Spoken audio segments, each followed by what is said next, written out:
What's up, NASCAR Authentics fans? David Land here, and today I'm bringing you a full unboxing and review of Wave 2 of the Lionel NASCAR Authentics line for 2016. What? Already, you're saying? Yeah, already. I walked into Target in Fort Wayne. One of the Targets in Fort Wayne, the other one didn't have them. But there they were sitting on the shelf. This is quite a change of pace from what most of you guys are used to with Spin Master. 7 cars in the Wave. We're back to the Throwbacks, race winners cars, and 1 DNP'd car that has snuck its way into this line again. So we're going to cover all that stuff for you. This is David Land on YouTube.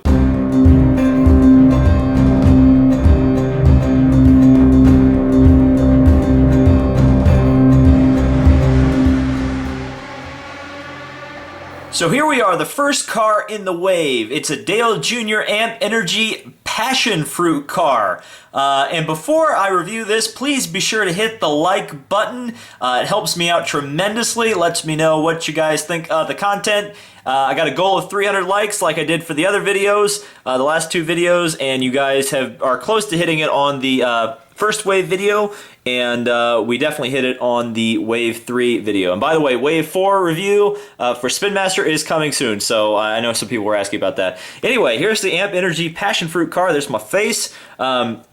We got a new hood here we're going to be taking a look at very quickly. As you can see, again, continuing a good trend for NASCAR Authentics by Lionel, showing all the cars on the back of the box there. And of course, this time, all the renders, I believe, are correct. They're all the cars that are in the Wave. Wave 2, you can see.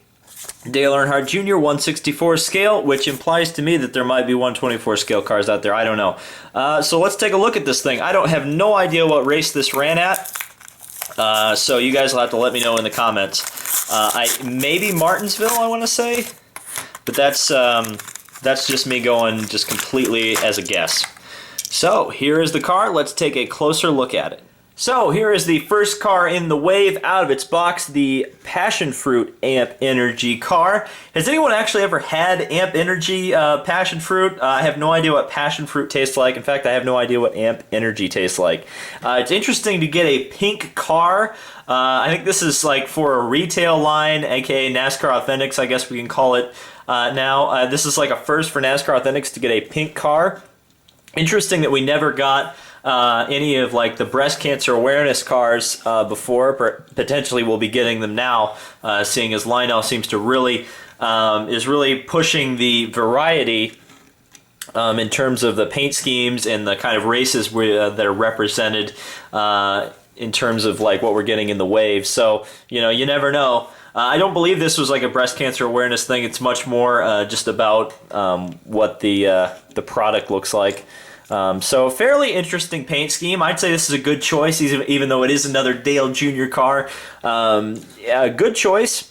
Actually, did Spin Master do this scheme? I can't remember if they did. I think it was the orange car. Now that I think about it, they did do an orange car. They've done a few variations of Amp Energy throughout the years. So here's the hood you get, and there's something pretty interesting about this hood that's worth noting. Notice it's much thinner than the hoods we got in Wave 1, and that's because this one is a magnet. I mistakenly called this hood a magnet in the last video, but this really just is a plastic hood that I'm not really sure what you guys do with, and no one really answered that question in the comments for Wave 1, so what do you guys do with the plastic hoods? But this is much more like the rest of the stuff we've been getting in the packages for these Lionel Authentics. So you can just put this on your fridge if you're a big fan of Dale Jr. or a big fan of the Amp Energy Passion Fruit flavor, if there are fans of that scheme. Did notice a bit of a chippy here. We got a big black splotch on the Nationwide. I don't think it's supposed to be there, and this isn't a raced version, so that is an error, unfortunately. But I have to say, pretty nice detailing on the car. Fairly interesting, though. The Passion Fruit kind of looks like a brain there. I'm sorry if I ruined that for anybody. Like the pink 88, looks cool. Cool to see 7-Eleven back on a race car. Of course, IndyCar fans will know that as old Tony Kanaan sponsorship. nobody follow Amp Energy on Twitter. Is that there on the other side? Oh, that's interesting. Robbie Newman could not say if he reviewed this car. Don't know if he did. This side is the same as left because it's not. But a pretty good car, pretty decent choice by Lionel, I would say. Let me know in the comments if you're picking this one up, and we'll go on to the next car on the wave. Another pretty obvious choice is to do the Daytona 500 winner. They've actually, NASCAR Authentics under Spin Master actually did this for Jimmy Johnson. I don't know if they did it for, who won the 514? I actually can't remember. I don't know why I can't remember. Was it Dale Jr.? Yeah, it was Dale Jr. They didn't do it for Dale Jr. for some reason. Kind of strange, but whatever. This is Joey Logano, who of course was the 57th annual Daytona 500 champion, winning it in 2015. Of course, if they'd let the race go green, he probably wouldn't have won, but you know, that's a controversy for another time. Another place, another video. Still no Toyota on the back of there.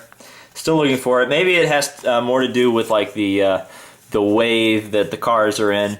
This car is raced, so it'll be interesting to take a look at this car, and you get a trading card with it, so it'll be fun to see what's on the back of that. Let's pop it open.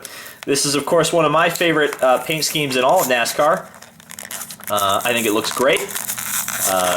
You know, your opinion may vary on the guy who drives the car, but in terms of a paint scheme, it's just fantastic.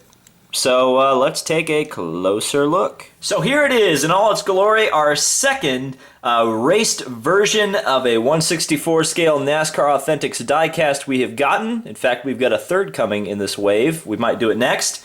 Love this paint scheme as always. It's really cool to get historic diecasts like this. Obviously, I mean, you can say all you want about the Talladega winners or a Martinsville winner or a Darlington winner, but man, getting a Daytona 500 winning raced version of a diecast in a retail line is awesome to me, especially because, you know, I'm a connoisseur of the history of the sport. I love historical diecast, historical representations of cars that won the big races, and this is no exception. So to have the 2015 Daytona 500 winner represented in the NASCAR Authentics line is awesome from my perspective, certainly. Oh, we might as well take a look at the front of the diecast. Yeah, really cool. Of course, the paint scheme rocks. Again, opinions vary on the driver. I don't really have a problem with Logano. Let's take a look at the trading card you get. Of course, he's got his little Lionel 124 diecast. Naturally, they had to pick that photo. I don't blame them. Let's take a look at the back. You can see the date of the race, the time of the race, the start position, the total laps, which apparently were 203 miles, not a 500-mile race. Don't know how that works, but whatever. Numbers of cautions, numbers of leaders, laps led, the margin of victory, which, under caution, and the driver career wins. It's his 9th NASCAR Sprint Cup Series. Really? Wow, I thought he had more wins than that. Of course, he ended up getting a lot more wins over the course of the season, and unfortunately did not become the champion. Or fortunately, you know, some of you don't like him all that much. But I do have something special to compare this to, because I actually owned this diecast before. My good pal, Race Day 2011, you may know him, you may not, and if you don't, go subscribe to him. But for Christmas, he got me the regular, just non-retail, like local diecast dealer version of this car, and from what I can tell, it's pretty much exactly the same. Of course, the major difference is the black interior. And like I mentioned in the last video, but this is an even easier example here, you can tell black interior on the non-retail version, white interior on the retail version. And then just quickly, let's see if there's really any major differences. Point them out if you see them, but I don't really, on these two. But yeah, let's take a close look at the NASCAR Authentics version since we're doing this. Obviously, you get the confetti on there. That definitely sets it apart, especially because in the last video I said, you know, these plate race cars usually don't have all that much raced detail on them because, of course, you know, you smash up your car during a super speedway race, you're not going to get very far. Ooh, that's cool. You can see, is that the onboard camera? I think it is. Kind of having a hard time focusing on it because it is so close up. I think that's the onboard camera. You guys will probably have a better view than me because I'm looking through a tiny little camera screen. But not too much to write home about on the detail side of things. However, it's still really cool to get a raced version of a diecast. And focus, and there it goes. And we got another one coming up, so stay tuned. I hadn't even realized this, but we only had 2 plate race winners last year. Joey Logano and Dale Earnhardt Jr. And ironically, they both won at Daytona and Talladega. And at least for one of those races, they were actually racing each other for the win. So this is the, as they call it, Daytona 400 winner, nationwide, black and star-spangled bannery car. I've never heard it called the Daytona 400 before. I've heard it called a lot of things. The Firecracker 400, the Coke Zero 400, the Pepsi 400, the Pepsi Race for a Million 400, but never the Daytona 400, so, you know, whatever. And that definitely does not look like a, well, it's an Mountain Dew, I think, or a Diet Dew. But, alright, let's take this out. Of course, this race was memorable, not so much because Dale Jr. won it, but because of that awful, awful crash at the end of the race with Austin Dillon going up nearly into the stands. Really awful situation, but a cool diecast, cool one to get. So let's take a closer look at this one.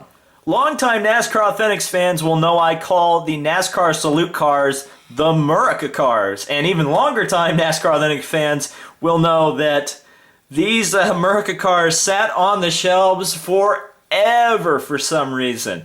I don't think this one will be sitting around on the shelves for very long. A couple reasons. I think this was one of the most popular diecasts of last year that Lionel produced. In fact, ironically, one of the other ones is in this wave as well. But it's a raced version, and there's a lot of detail that NASCAR Authentics fans are not used to on a car like this. So I think this is a really, really great release for a lot of reasons. And not the least bit, it's a pretty awesome scheme. I actually wasn't all that taken by it when it was racing, probably because that was because Dale Jr. absolutely dominated the race. I guess we'll call it the Daytona 400 because that's what they call it on the trading card. But yeah, I think it's a really nice looking scheme when you get it out of the package. Let's take a look at the trading card here. Of course, you got Dale Jr. looking all happy, and he's got an awesome Andrew Luck-style beard there, playoff beard, I guess you could call it, in the middle of the summer. July 5th, 2015. That was the date of the race. At the time of the race, the start position, of course, he won from the pole. And there we go. I think they kind of screwed up on the back of the Joey Logano card. They forgot to put the lap number there, see? Total laps, and it just says 203 miles. Well, it says 161 for 400. And 2.5, so they had a green-white checker, I think. I can't remember. I think that was kind of why they had the green-white checker controversy at the end of the Talladega race because of what happened in this race. Number of leaders, 12. Laps led by winner. Yeah, dominating performance. Nearly half the race led, or well over half the race. I forgot, it's not a 200-lap race. Margin of victory, 1.22 second, or 1/10 of a second, I should say. Driver career win, 25th. So, really? Dale Jr. only has 25? See, I think I always end up thinking these drivers have way more wins than they actually do. Because, you know, some of the drivers in NASCAR have so many wins. But this is kind of the big detail thing that NASCAR Authentics fans are not used to. And if it would focus on there, yep, you get the NASCAR Salutes banner, window banner. So that's a really nice touch. Especially because most of these NASCAR Authentics fans are used to like the Spin Master, very, very simplistic window banners. So this is really cool to see. Let's see some of the detail if we can. Got a piece of, that's either tape on the grill or that's like some debris. I'm not sure which. Somebody let me know in the comments if you're a big Dale Jr. fan. Got some stuff on the car here. Not too much raced stuff going on here. It's mainly confetti, and there's really not a lot of confetti on the car either. Must have been windy or something, and the confetti kind of got blown away. when they shot it off. We've seen all this on pretty much all the raced versions. The exhaust vent there, which is pretty close to reality there, and pretty cool, I have to say. But there's not a lot to this car in terms of like the race detail, because again, this car led most of the race and was not involved in the accident at the end. So really, there's not a whole lot to talk about. But it's a really cool paint scheme, and you can see the race winners decals there. That's pretty interesting. Really cool release. I have to give Lionel some props for getting this one into the retail line, and I'm sure a lot of people are going to be looking for it. So let's move on to yet another car that a lot of people are going to be looking for. Yep, it didn't take Lionel very long to get this car into the retail line, and I don't blame him. This was easily the most popular car of last year. Everybody wanted it, and I don't blame him. This is the 24 Jeff Gordon Axalta Rainbow Warrior Tribute car that ran at the Bristol Night Race. Everybody wanted this car. Everybody still wants this car. And a lot of NASCAR Authentics fans were really hoping this car would get in. We thought Spin Master would do it. Of course, the license changed. And so the second wave right out of the gate, Lionel does it, and I have to say they did it really well, and they actually struck my nostalgia in a way that I didn't realize they would. I'll touch on that after we get this car out of its plastic prison. Come on out of there, Jeff. Alright, let's take a closer look at this Rainbow Beauty. And this is kind of one of those odd situations where I already reviewed this car, technically, because I reviewed it for my 5 Days of Lino review series. You can check out the video if you want, on the local diecast dealer release of this car. Of course, the difference being, of course, the black interior rather than the just regular white interior. But that's a point I wanted to make about this car, is that with the white interior, it gave me huge nostalgia looking at this thing in the package of my childhood, because you have to remember, I'm a little bit older than, you know, most of you guys here on YouTube, and really, like, when I was growing up and buying like cars to play with, or my parents were, it was Rainbow Warrior Jeff Gordon cars, and they had white interiors, you know, from Racing Champions, and I think it was only Racing Champions that did Jeff Gordon cars, if I remember correctly. But yeah, they look just like this, and so the ability to buy a Jeff Gordon car with a white interior and a rainbow paint job in 2016 is quite a hit in the nostalgia, that's for sure. Here's a look at the hood you get. Again, we've got another magnet situation here. And this is actually one of these things that I probably would have preferred a plastic hood, but they went with the magnet, so you know, if you're a magnet fan, this is a pretty good release. Not sure why they put the 24 and the signature on there. I kind of would have preferred just a hood, but kind of reminds me of that cheesy Jeff Gordon merchandise that they had in the 90s, so I can't really complain all that much, because again, it hits me in the nostalgia in all the right places. So let's take a closer look at this car. And again, you know, just a great paint scheme. I mean, this is one of the best paint schemes that racing has ever seen. We do have a bit of a blemish here on the back bumper, if it will focus. Yep, a bit of a blemish there, unfortunately. Thankfully, I do have this car in the I guess Gold Series. Is that what they call the local diecast dealer line? But yeah, I've got that car, so I'm not too concerned about like errors with this car. It's just really cool to see this again, and I think I'm not mistaken, but I'm pretty sure it's really hard to get the car with the black interior now. I was lucky to actually find it at Jack's Racing Collectibles when I went. Yeah, what do you guys think about this release? Obviously, a lot of you are probably really excited about this. So let me know if you're picking this one up in the comments, because I think a lot of people kind of missed out and are looking to get back in on the Rainbow Warriors craze. And let me tell you, it's a pretty good craze to be a part of. And speaking of crazes, we've got more throwback schemes coming, so here we go. This is an interesting, surprising, and frankly, it's a welcome trend from this NASCAR Authentics line. It's been surprising, but I think I'm really liking the direction they seem to be taking this in terms of getting the Darlington throwback cars into this line.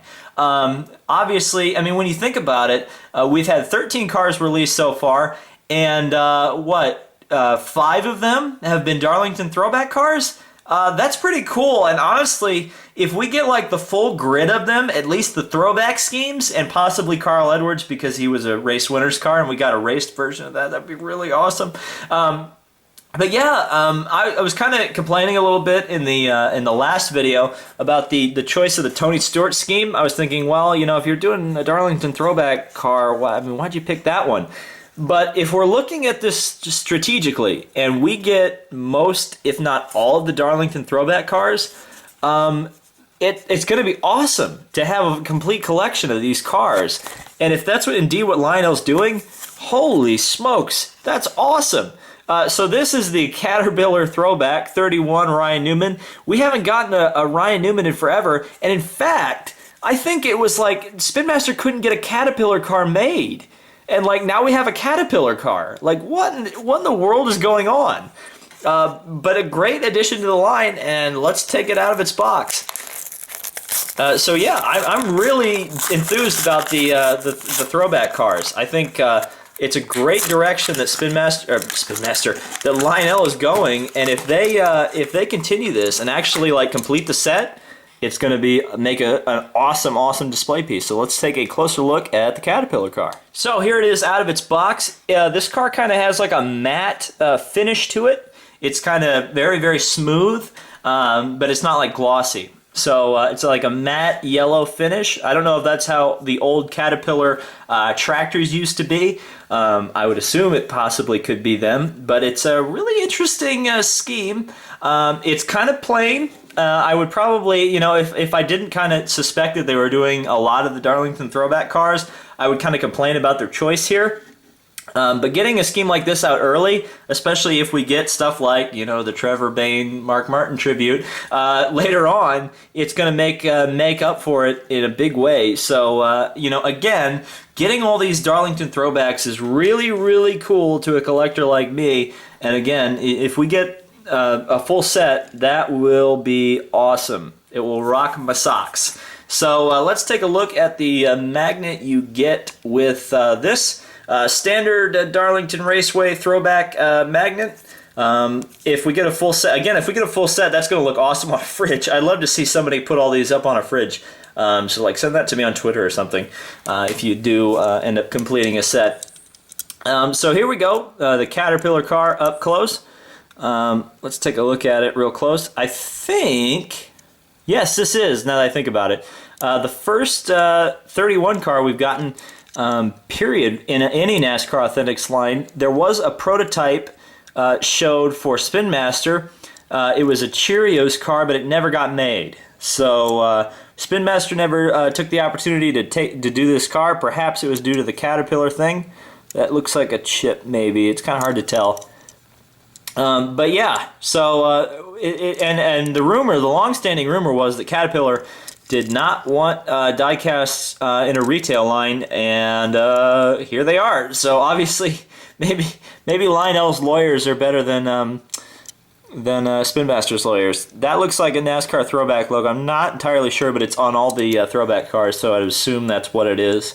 But a really great release. I have a hard time complaining about this because it's just, you know, a great release. It's a driver that's underrepresented in diecast form. It's a Darlington throwback, and it's a Caterpillar car. So a thumbs up from me. Let's go on to the next car in the wave. So of all the cars in Wave 2 of the Lionel NASCAR Authentics, this is probably my most anticipated because I love the NAPA cars and I love the throwback cars. So Chase Elliott's 25 Bill Elliot throwback is definitely one that was like the top of my list to get, and definitely happy with this one.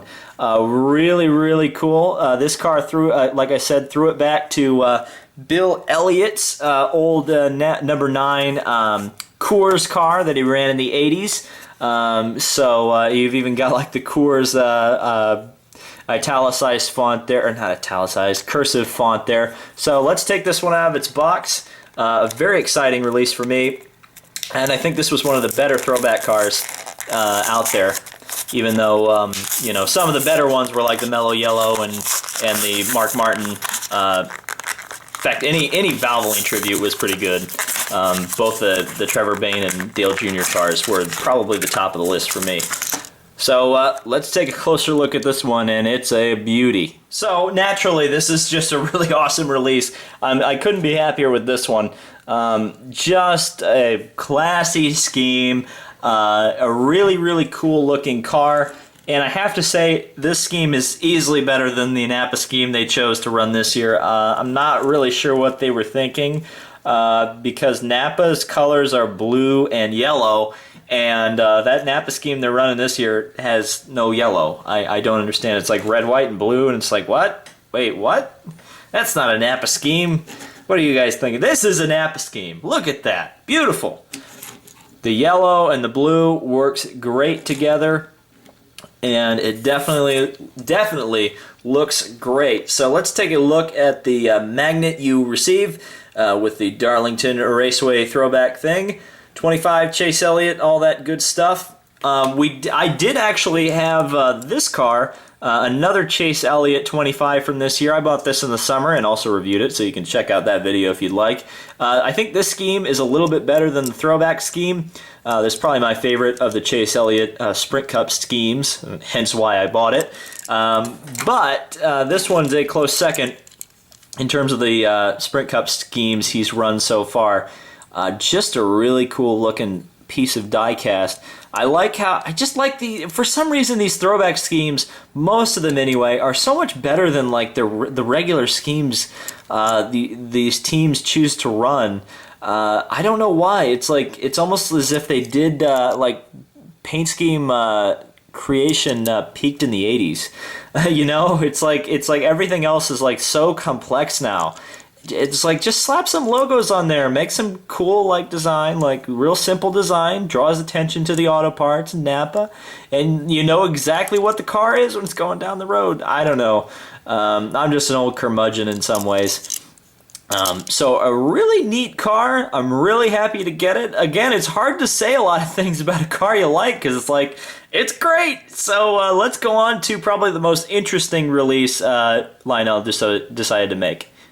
And for those of you keeping score at home, this is what your NASCAR Authentics Darlington Raceway collection should look like after 2 waves of NASCAR Authentics diecast for 2016. So this is the other really promising thing that has come out of the Lionel NASCAR Authentics for the first 2 waves. Number one being, of course, the throwback schemes from Darlington. It'll be interesting to see if we end up getting a complete set of those. But the DNP'd cars. We got one earlier in the form of the, well, it was another throwback scheme, but it was a throwback that got canceled, which was the Austin Dillon American ethanol car. And this is another DNP'd car.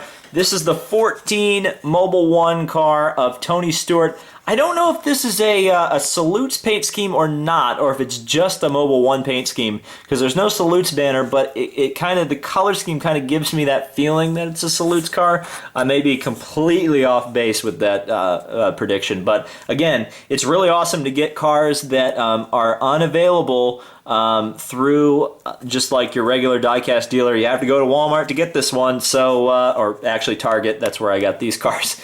But yeah, they haven't been showing up at Walmart. Though Lionel is adamant that they do have said they're going to show up in Walmarts and Toys R Us's. We'll find out. So here we go, another DNP'd car. Let's take a look at it. So paint scheme wise, this car is pretty similar to the Tony Stewart car that they released, that Spin Master released last year. It was like a black and red scheme. This one I think is a lot better. It uses the Mobil 1 colors to its advantage, and I don't think this one will be hanging around like the Tony Stewart car that Spin Master released last year, simply because it's a do not produce DNP car, so it got canceled in any other way of getting it.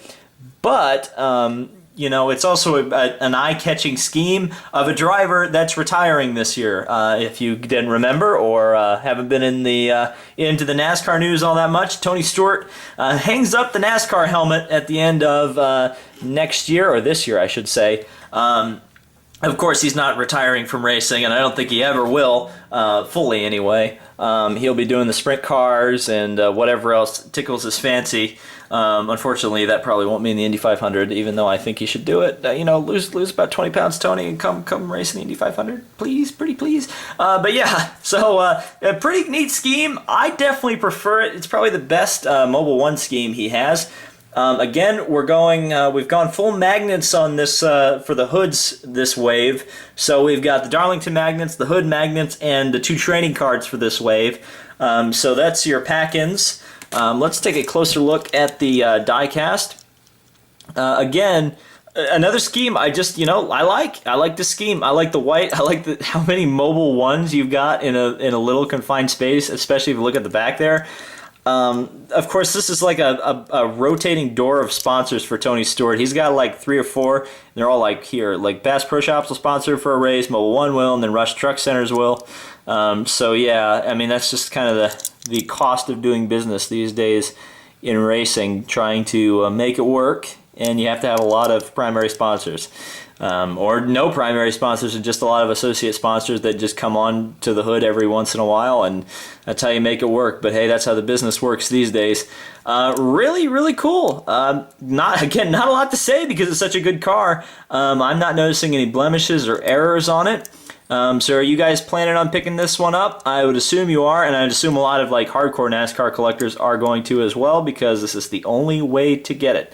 So let's take a look at the full wave all together. So NASCAR Authentics fans, what did you think of Wave 2 of 2016? Personally, I loved the throwback schemes. I thought it was really cool that we got 2 raced winners, and of course, a DNP'd car and the rainbow. I mean, it was a pretty good wave. Again, I'm a little bit concerned that we haven't seen 2016 cars yet. I hope they'll come in, I guess, what would be the February wave, because we got a wave in December. We got this wave, which kind of hit in January. And then I guess we get another wave in February. I'm guessing we're going to get 1 wave a year. Haven't had that confirmed, but hopefully that will be coming very soon. That's all I'm going to say about that for now. So thank you guys so much for watching. Again, please hit a like, and if you are a NASCAR Authentics fan, be sure to subscribe. I'm planning on doing all the reviews of all the waves and hopefully some of the haulers that come out later on. So again, thank you guys so much for watching. This has been David Land on YouTube, and until Wave 3, in fact, actually I've got the Spin Master send-off coming up next week, assuming there's not another wave of NASCAR Authentics from Lionel released. The Spin Master send-off to NASCAR Authentics will be premiering on my channel on Monday and Friday. 2 videos, and we'll have a little going-away party for Spin Master. It'll be a lot of fun. So thank you guys so much for watching. This has been David Land on YouTube, and until Wave 3, see ya.